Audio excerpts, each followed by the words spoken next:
Duduk je saya berjaya, lain internet tutup betul. Okay.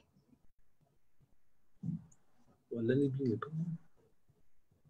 Dia dulu reporter ke? Ha? Dia dulu reporter.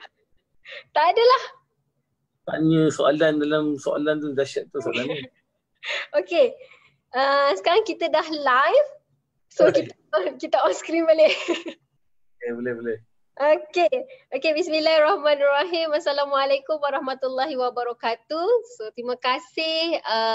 First kali saya nak ucapkan terima kasih pada coach sebab terima invitation daripada kami YT Asia. Dan hari ini seperti biasa kita bersiaran semula secara live Zoom. Dan saya ucapkan terima kasih kepada yang start tengok live daripada 9.30 tadi dah ada 20 share, tapi kali ni kita buat live daripada orang kata buat semula. Tadi tak jadi, okey? So, bagi yang menonton secara live, tonton sampai habis. Sesi kita tak lama pun, dalam 30 minit macam tu, dan juga bagi anda yang menonton di YouTube channel, di page dan di Telegram.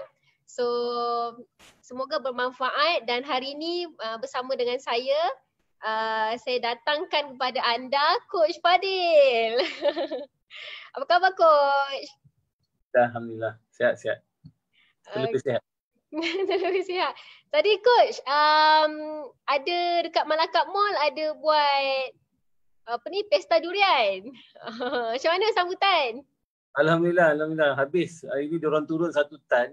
Okay. Actually, yang ni yang saya nak beritahu. Mungkin tadi siapa sempat tengok dekat TBI Hijrah pun, kita cakap pasal Malacca Mall juga. Sebab sebenarnya, yang ni pertama kali berlaku dalam kawasan Cyberjaya yang ada tempat makan durian. Putrajaya, Cyberjaya, dia tak ada tempat yang untuk orang datang makan durian. Kampung-kampung sikit kan. Tapi yang Malacca Mall tu bukan kita jual tau. Bagi orang, dia approach saya, dia nak buka kemah macam tu, jual durian. So kita pun bagi dia ruang depan mall kita. Jadi hari ni 1 tan. Besok turun lagi. Banyak lagi durian. Sekarang semua tengah musim durian kan. So maksudnya dekat Cyberjaya tu tak ada orang jual durian tepi jalan apa semua? Dia tak dibenarkan. Tak boleh. Okay. So yang kita kata, bila kita memiliki market kita, maka kita boleh benarkan saudara kita datang kita, walaupun dia datang sekejap-sekejap kan. Orang bukan durian setahun terus. Betul. Dia je lah lebih kurang. Okay. Alright. Okay, sekarang kita dah ada orang yang menonton. Bagi yang menonton malam ni, mohon anda semua share dan kita nak kenal lagi siapa Coach Fadil. Coach, boleh kenalkan tak? Masa saya ada join beberapa program lah yang Coach anjurkan. Sebelum ni ada buat bangkit, program bangkit usahawan Islam apa semua tu. Saya ada join dan saya ada join juga pukul 3 pagi. So, setahu saya dan yang mana saya kenal Coach adalah founder kepada Malacca Mall dan juga founder kepada Brandy Bunch. So, jadi untuk malam ni bagi kita orang yang ada lagi yang kat luar sana yang nak kenal dengan Coach. So, saya nak bagi peluang untuk Coach kenalkan dirilah. Silakan. Baik, terima kasih Adila. Assalamualaikum warahmatullahi wabarakatuh. Saya nama Muhammad Fazil Hashim, orang panggil Coach Fazil. Orang tanya coach apa ni? Coach business. Coach business sebab perjuangan saya daripada agak lama lah. Kita melihat bahawa cara yang terbaik untuk kita bantu saudara kita adalah dengan kita membantu menguasai ekosistem ekonomi yang kita tahu hari ini kita tidak berada dalam kepimpinan memiliki kuasa ekonomi itu. Jadi saya tahun 2008 saya berhenti daripada masa tu bekerja di Dell Malaysia, syarikat Dell.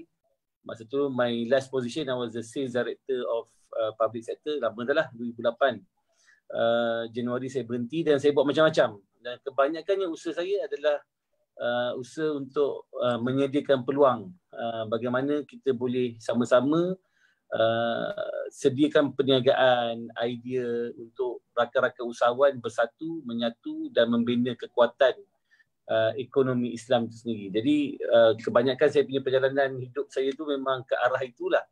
Dan alhamdulillah Allah bless. Saya buat macam-macam benda, macam-macam daripada ternak lembu, ternak ayam, ternak lintah pun saya pernah ternak. Ikan keli, meniaga tepi jalan pasar malam, meniaga ini yang saya kata selepas Dell lah. Kalau sebelum Dell tu macam-macam lagi.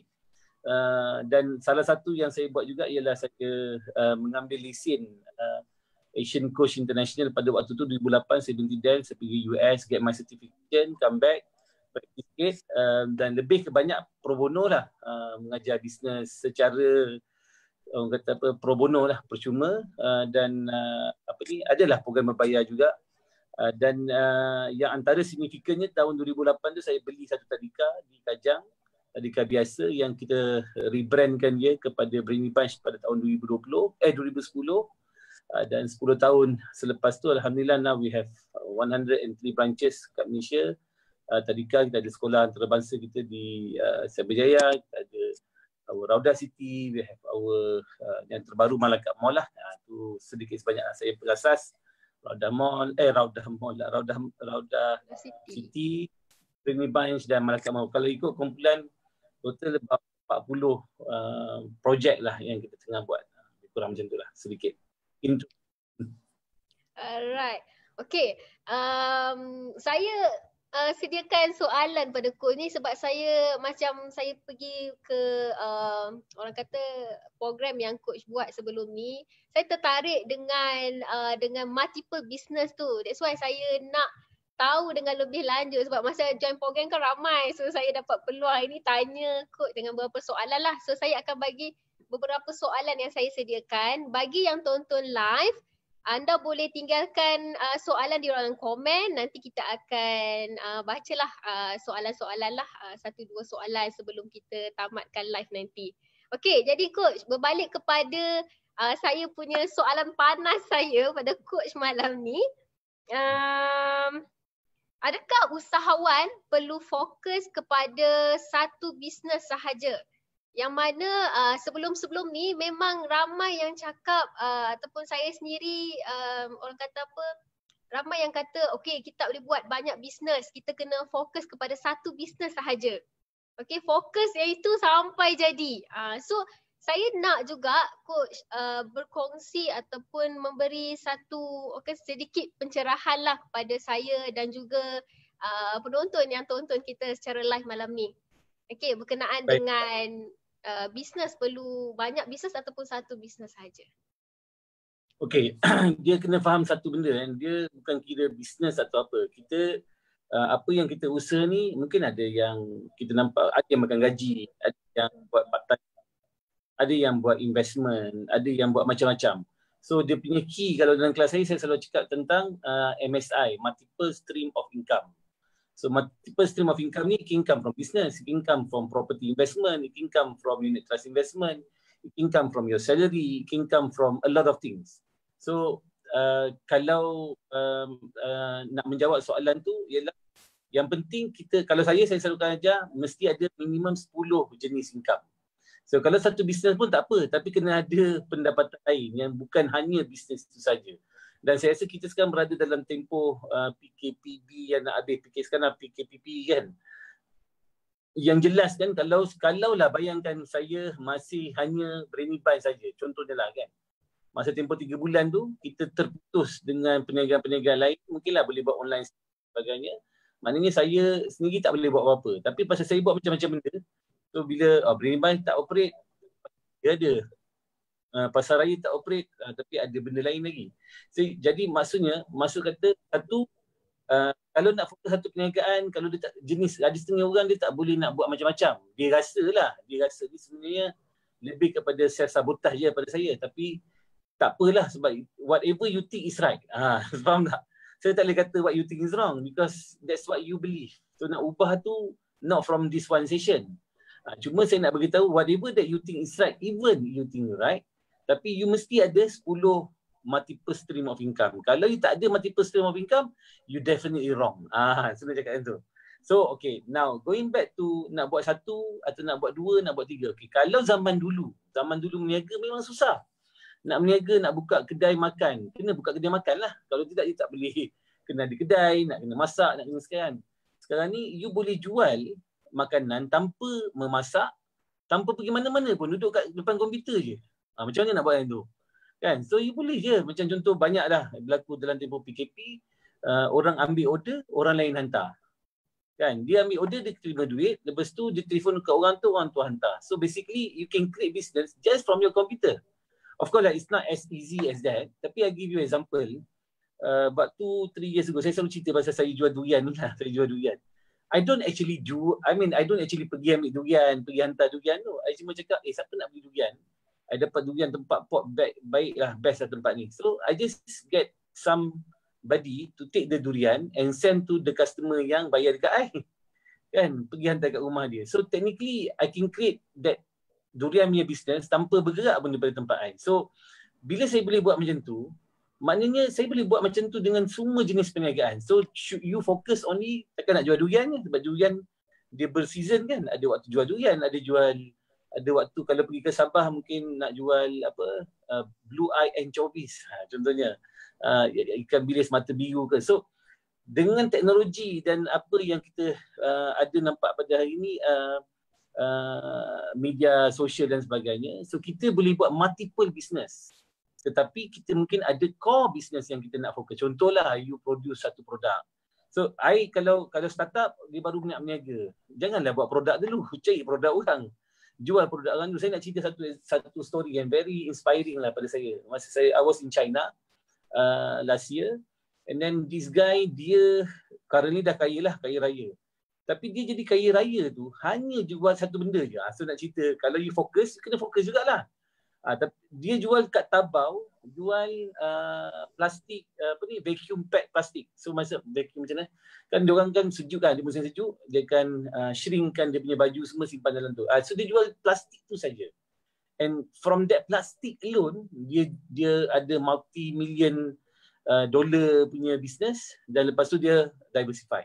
So, but of course when this guy started, it was like maybe about 7-8 years ago. So 7-8 years ago memang orang masih lagi berfikiran I kena buat satu je. And I focus. Dan waktu tu memang advertisement still terlalu orang kata apa, terlalu expensive pasal you kena buat sendiri seorang-seorang. Tapi sekarang ni dah macam-macam auto dah. Kan? So kalau pada saya kalau saya normally akan advise paling tidak satu bisnes baru setiap bulan. Paling tidak. Tapi janganlah benda yang mengambil risiko besar sangat. Benda yang simple-simple je, benda yang tak susah. So you start dengan yang simple, baru you pergi buat benda yang complicated. Satu ajalah, dia problem dengan a lot of our people ni, orang kita banyak idea. Kita minta dengan Allah, ya Allah bagilah aku rezeki yang tak disangka-sangka, kan doa dalam ayat 1000 dinar tu, rezeki yang tak disangka-sangka. Tetapi apabila Allah anugerahkan kita idea, kita tak act on it. Kita kata tak apa, bukan yang ni, nak buat lagi yang lain.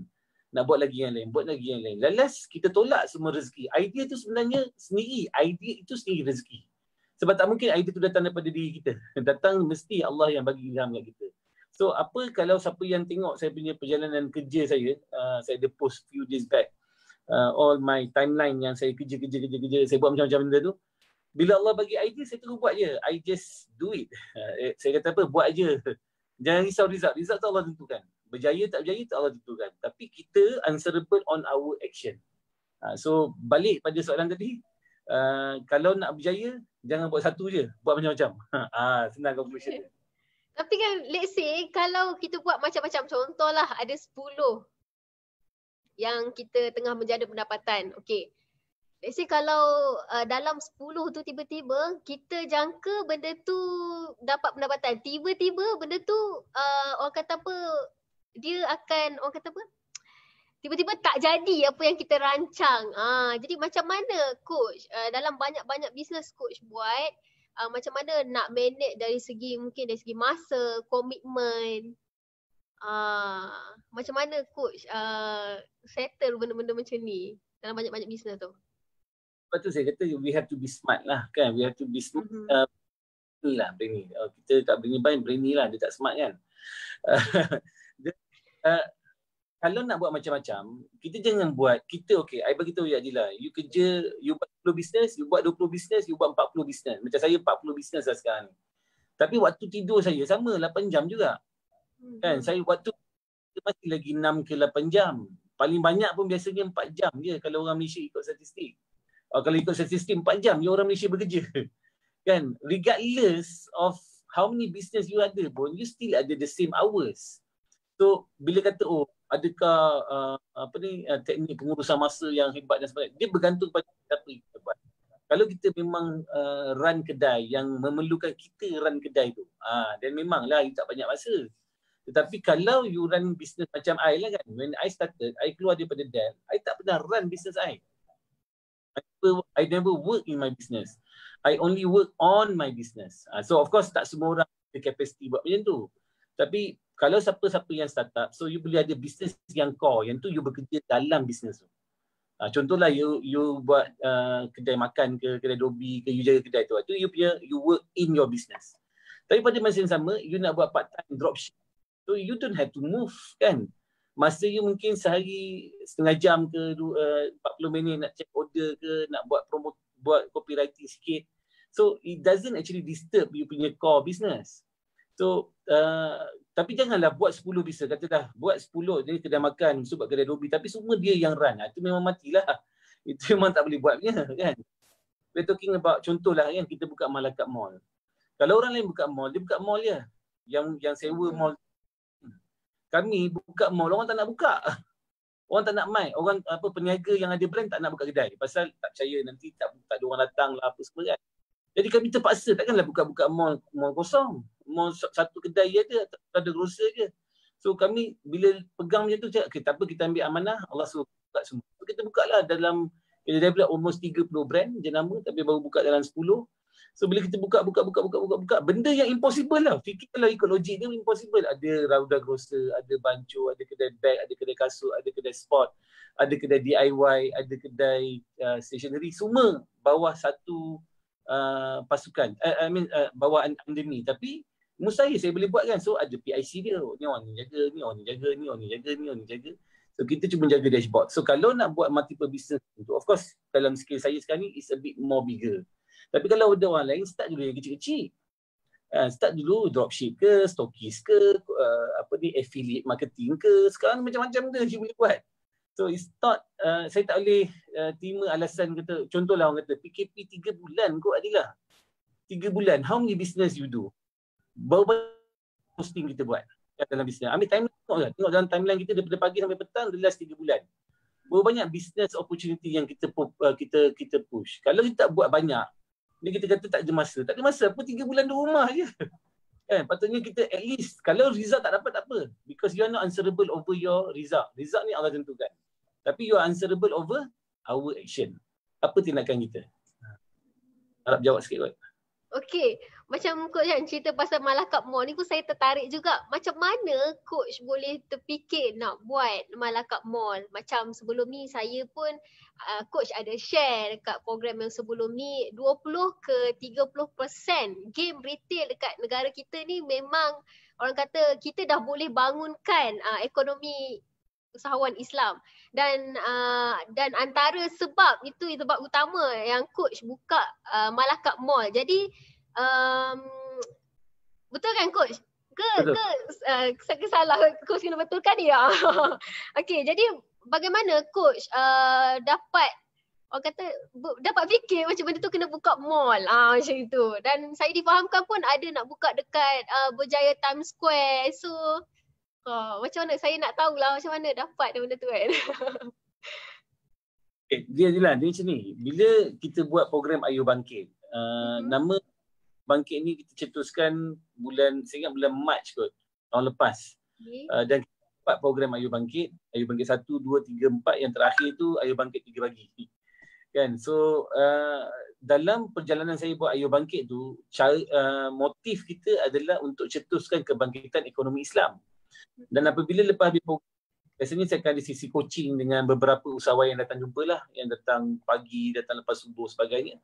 Dan umum masalah utama kita punya usahawan adalah market. Mereka boleh ada produk yang hebat, mereka terpaksa lawan dekat market yang sama. Kalau zaman dulu, zaman usahawan lama, kebanyakannya berlawan dekat mana? Pasar tani, pasar malam, tepi jalan. Sekarang dah ramai sikit yang online, so dia lawan semua kat online dan jual semua barang sama. Lebih kurang sama lah, dia jual kosmetik, jual baju, jual benda-benda basic je. Dan market dia kat situ je. Marketplace dia hanyalah di situ saja. Dan bila kita itu penting, bila kita dalam perniagaan kita tengok data, kena selalu kita tahu numbers. Bila kita tengok data bahawa perbelanjaan yang kasar, perbelanjaan besar dalam sektor runcit ataupun retail, kalau kita ambil data 2019, 110 bilion, hampir 80% berlaku di mall. Di offline mall. Maknanya bukan online, di offline. Walaupun online dah besar, tapi it's not enough yet. Dan mall, bila kita sebut mall je, orang kita tak ada kat mall. Ialah adalah small. Kan? Daripada 110 bilion tu, 8% saja yang dimiliki ataupun dikuasai oleh orang Islam. Jadi bila saya nampak data tu, Ayu Bangkit ketiga, saya dapat idea Malaikat Mall. Kita kata memang dalam perancangan kami dalam Crowded City memang dah ada dan buat mall dan sebagainya. Tetapi ambil masa lagi. Tapi bila saya tengok, kalau saya tak buatlah mall ni, saya tak ada cara nak tolong usahawan kita kembangkan saiz pasaran sektor runcit tu. Jadi sebab tu kita kena ada mall. Tapi bila nak ada mall, duit pun tak banyak lagi. Not that big lah, because nak buka mall 40-50 juta, mall tu value 100 juta. It's impossible atas paper. Tapi pun Allah bagi idea, jom cari mall mati ataupun dead mall. So we were asking around, tiba-tiba ada dekat Cyberjaya. Saya tak tahu pun TBT3 tu, Central Mall tu ada. Dia duduk Cyberjaya. I never been there.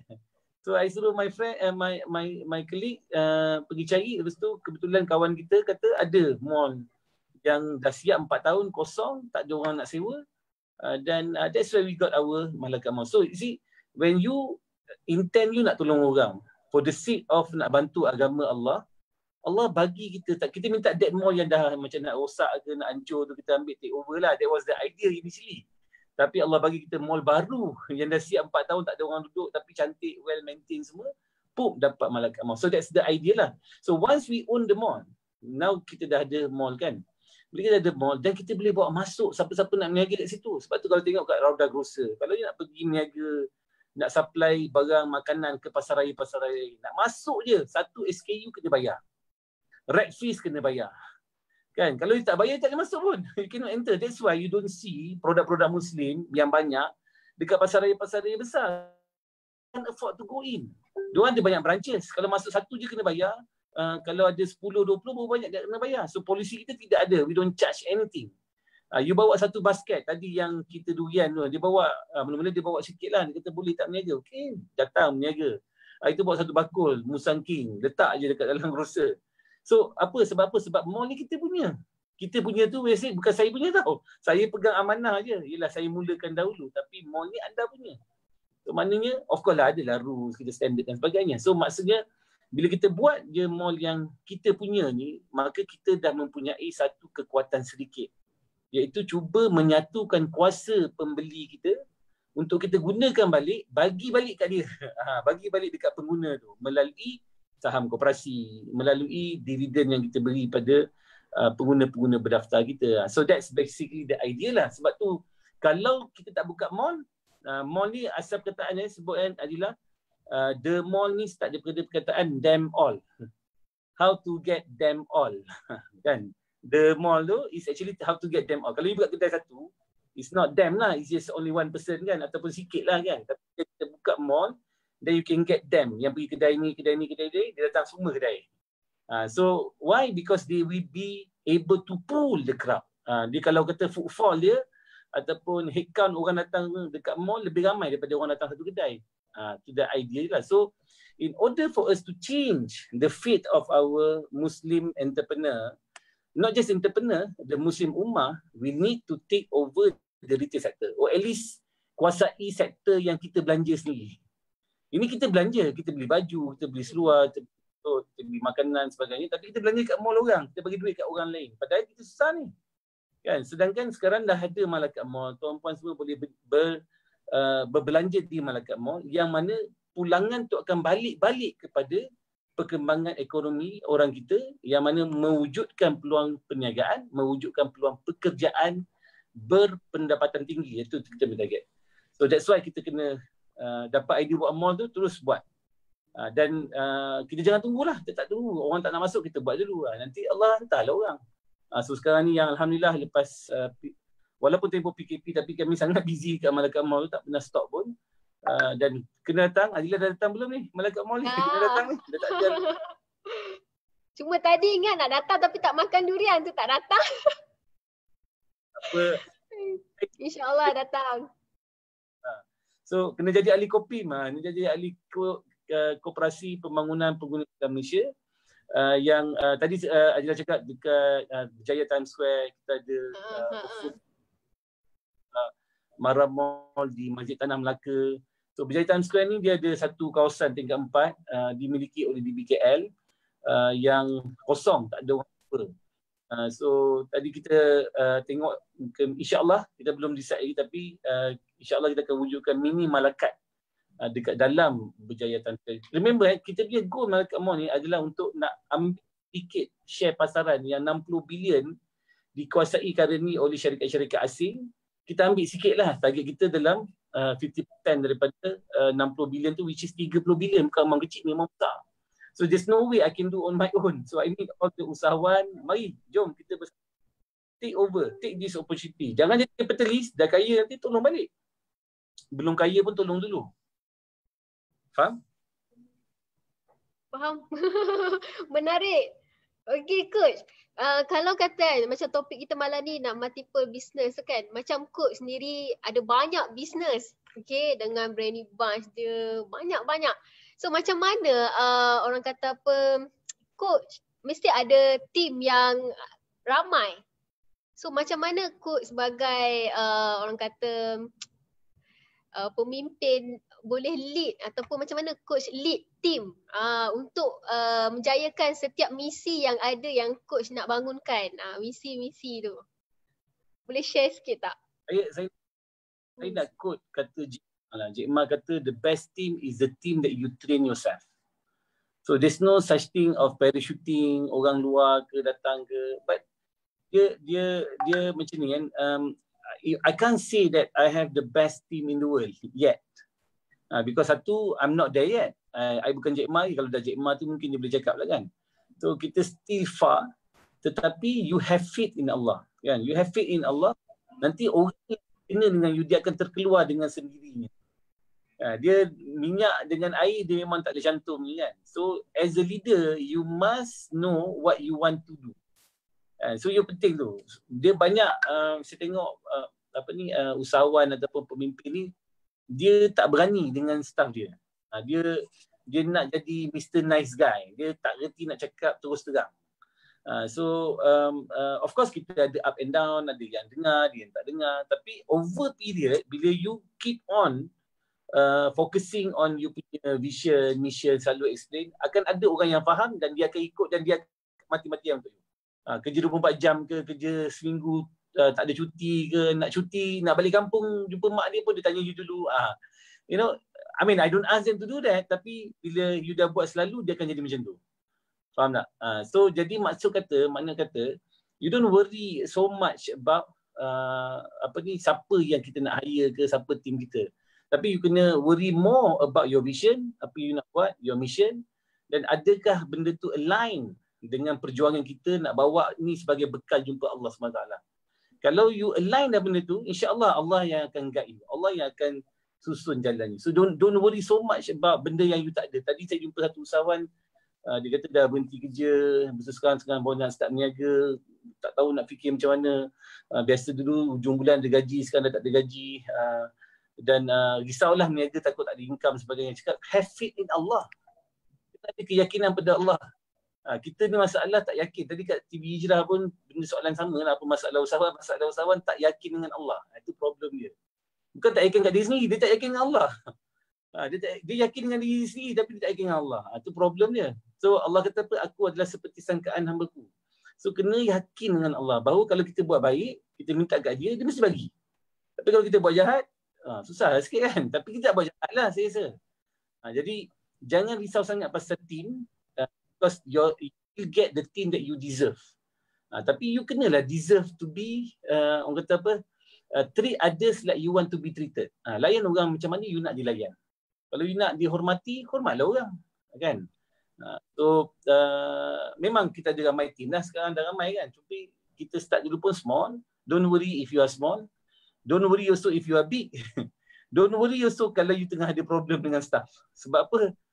Whatever problem dia akan end. Sama ada dia keluar ataupun dia tamat. Whatever problem PKP ni dia akan habis juga. Dia bukannya forever PKP kan. So mungkin sedikit lah kalau saya jawab soalan tadi. Alright. Okay, sekejap kita tengok mungkin ada soalan daripada penonton kita hari ni. Okay. Kalau tak ada, saya nak teruskan dengan soalan saya lah. Okay, sekejap. Okay.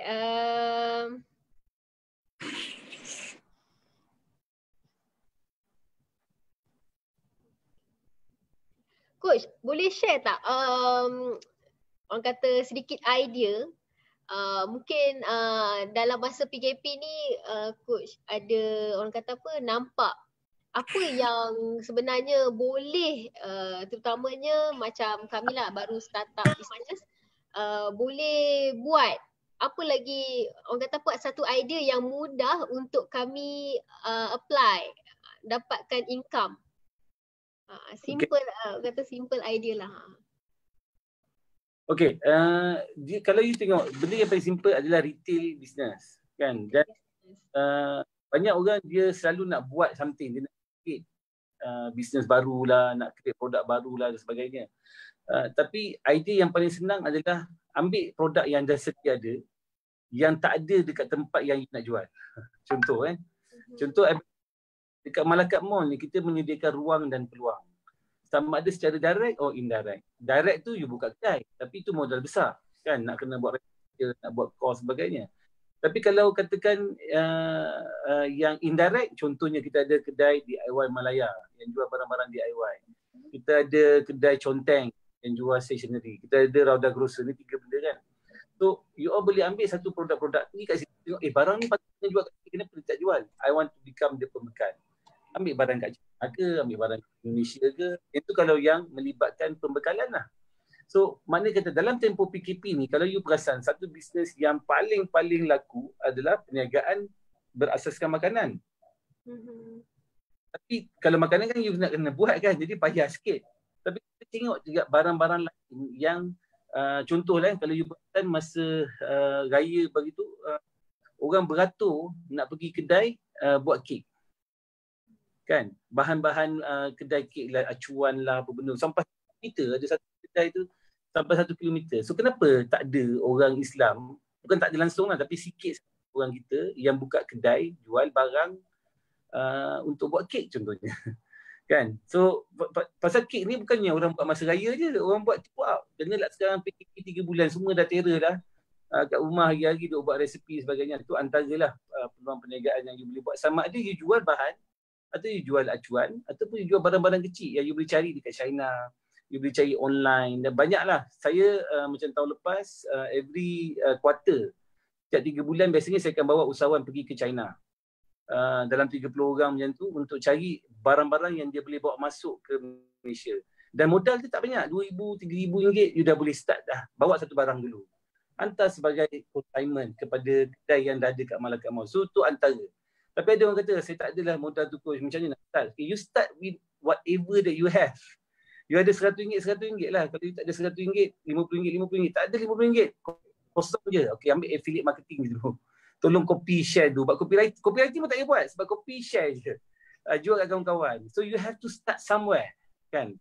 So the keyword dia is peluang perniagaan macam-macam. Ada. Cuma jangan buat yang complicated. Berhenti kerja, pergi buat perniagaan santan. Tak pernah buat santan tu. Rasa macam okey, ramai orang nak makan santan hari-hari, pergi buat. Memanglah saja butuh tinggi. Ya, itu memang saja dia tahu dah memang mesti langgar lampu merah punya. Tapi kalau dia dah buat sambil-sambil sikit-sikit dia buka kedai, dia buat apa, itu tak apa. Saya dulu sebelum saya berhenti daripada corporate, saya dah berniaga dah. Saya ada kedai Avon, my wife was running my Avon shop semua kan. So bukanlah kita terus lompat terus kosong kan. So maknanya you kena biasa nak sebelum nak ada perniagaan besar, kena biasa dulu buat perniagaan kecil-kecil dulu. Jangan, it's not wrong to go for shortcut. Tapi dia ada proses dia yang you have to go through. Saya rasa jawab kot soalan. Okay, jawab. Okay, so untuk topik malam ni kiranya tak mustahil lah untuk kita ada bisnes yang banyak, lebih daripada satu bisnes. Macam Coach cakap tadi, at least kena ada 10 income. Macam tu. Kan?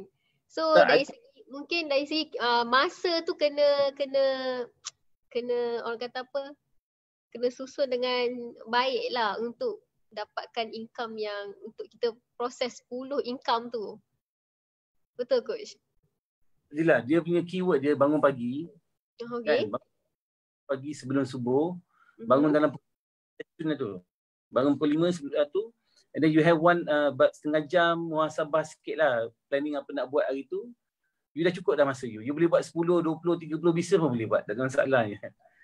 Yang perasan sibuk ni sebenarnya dia busyness dia, bukan sibuk pun. Dia sibuk apa, membawang. Dia tak ada kerja pun. Kan?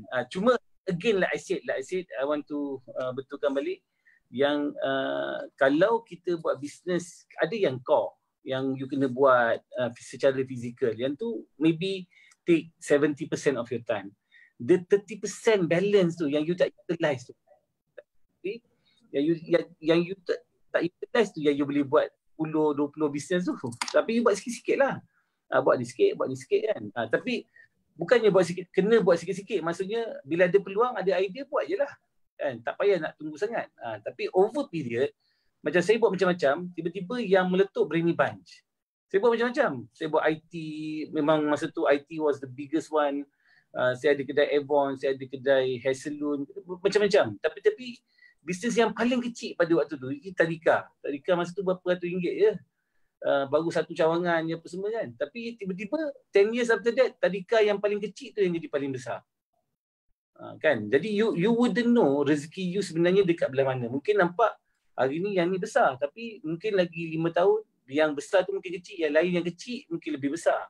So kalau you just focus on one, so you are limiting yourself. Faham kan? So Coach, kata-kata apa yang Coach nak sampaikan, orang kata apa, macam saya muda lagi lah kan, saya perlukan satu kata-kata wisdom lah. Apa kata-kata wisdom yang Coach boleh bagi pada saya dan juga yang menonton live malam ni? Adalah the biggest maybe advice for me to give to you and all your friends and all the followers nanti yang share dekat Facebook ni ialah cinta saudara.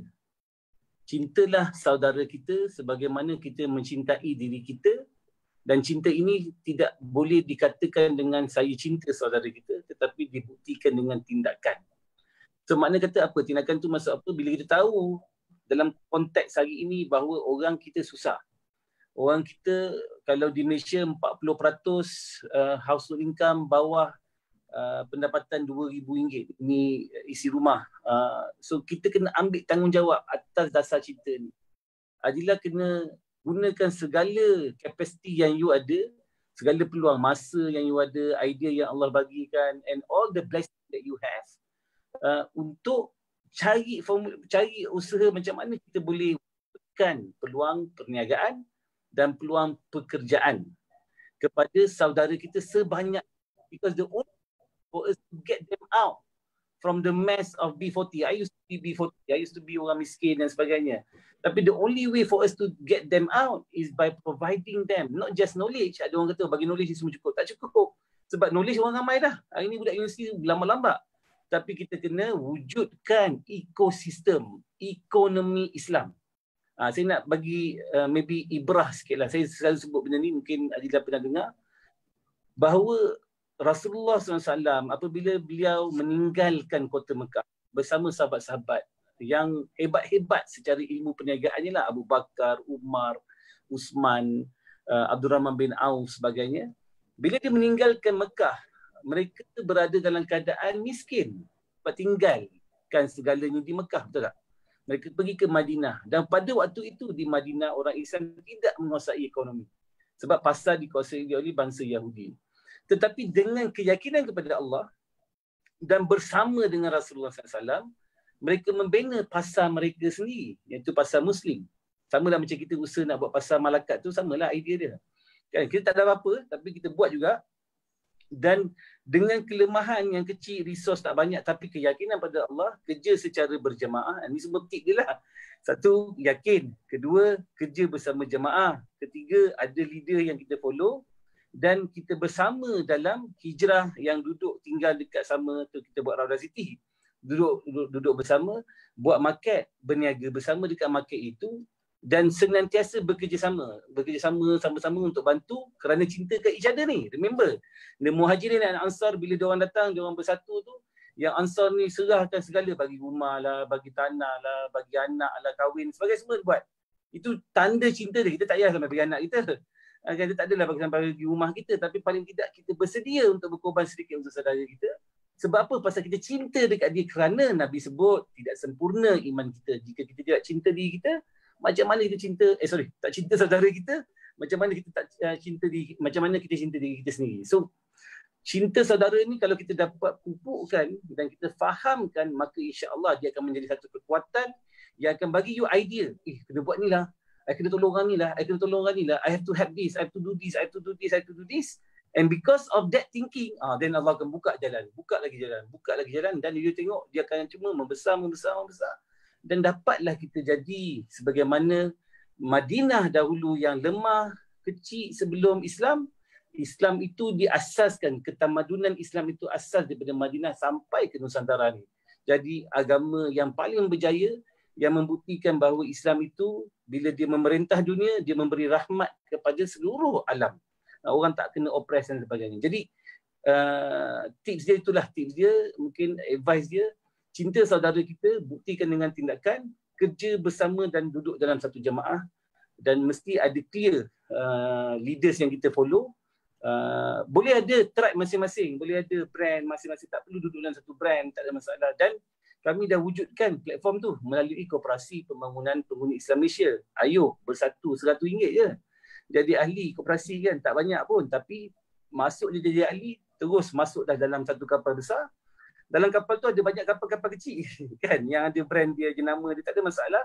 Kita akan sama-sama bantu, kita harung lautan bersama insya-Allah. Dan dengan itu satu akan memberi satu kekuatan yang sangat-sangat luar biasa kepada insya-Allah pada ummah kita. Terima kasih. InsyaAllah, menarik sangat. Masya Allah. Okey, Coach. Itu antara yang terakhir dan mungkin, bukan mungkin dah. Saya pun spark banyak benda malam ni. Dan saya yakin yang dekat luar sana pun yang menonton live malam ni dapat manfaat bersama. Dan kita boleh apply untuk hadapi cabaran 2020 dan seterusnya lepas ni, insyaAllah. Okey Coach, itu saja untuk sesi malam ni. Terima kasih menjawab persoalan-persoalan daripada saya. Saya tengok dekat sini, mungkin diorang tak tahu nak tanya apa pada Coach. Ada soalan ke? Nanti saya tengok kita pick 1-2 soalan. Ada tak? Tak ada soalan. Okey, yang ada 80% runcit di offline mall. Okey, itu saja. So tak ada soalan, jadi kita tutup sesi live untuk malam ni insya-Allah. Harap-harap tu nanti lepas ni ada lagi berkongsian daripada Coach lah. Okey, so bagi yang menonton live, ya. Apa? Jemput datang ke Malakat Mall. Okey, so kata-kata akhir daripada Coach. Okey, jangan lupa daftar jadi ahli PPIM, Koperasi Pembangunan Penghuni Islam Malaysia. Ayo kita bersama dengan hanya RM100 sebulan, bina ekosistem ekonomi Islam sendiri yang bebas daripada riba, yang akan insya-Allah membantu mewujudkan 1 juta peluang pekerjaan dalam tempoh 10 tahun yang boleh memberi gaji minimal RM5,000 sebulan, dan juga pendapatan pasif RM5,000 sebulan ataupun RM10,000 pendapatan sebulan untuk lebih 1 juta pengguna Islam Malaysia, dan juga peluang baru usahawan lebih 100,000 melalui projek strategik Malaka Mall. Alright. Okay. Thank you coach. Jumpa lagi insya-Allah. Assalamualaikum warahmatullahi wabarakatuh. Bye semua. Terima kasih banyak.